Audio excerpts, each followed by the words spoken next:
Okay, so you're probably wondering, what the heck is the point behind all of these exercises? Is this some kind of mad scientist creation? The answer is yes, but there's also science behind it that is very traditional and logical, and it makes a lot of sense when you see it on anatomy. So here's your pelvis.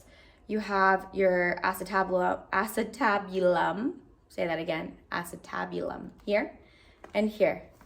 The ball of your femur plugs in here, and that's how your legs move around. So if you can notice, the movement of your femur in the socket can be totally independent of your pelvis, your sacrum down here, coccyx, and your low back.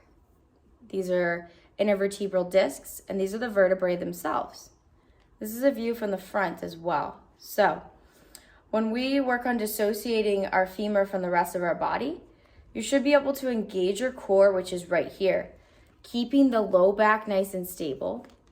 No movement in your SI joints or your sacrum, iliac joint. There's two. This should be relatively stable. So the foundation of your entire spine is really coming from right here. How do we better stabilize this while the femur is rotating around in the ball and socket joint that is your hip? So your hip bone should really be your hips bones, right? There's two pieces. Pubic symphysis in the front, little attachment there. One bone, two bone, sacrum in the center. A little trifecta over here. So with that being said, when we're doing some of our movements, we're engaging our core, trying to keep this flat, and it's just the femur that's rotating around in the socket. So there's no movement here in the back.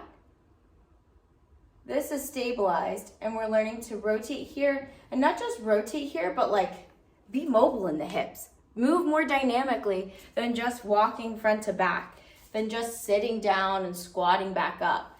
You know, we do so much front and back movement all day long, we forget our hips move side to side. They circumduct, they move in circles. They rotate in and out.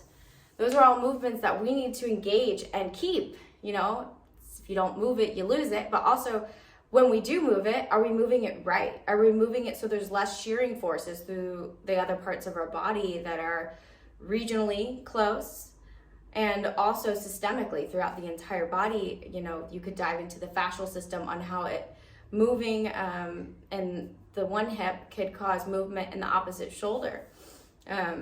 That's a whole another topic for another day, but that is a little inside tip to why the heck we do the exercises the way we do and what is pelvic femoral dissociation.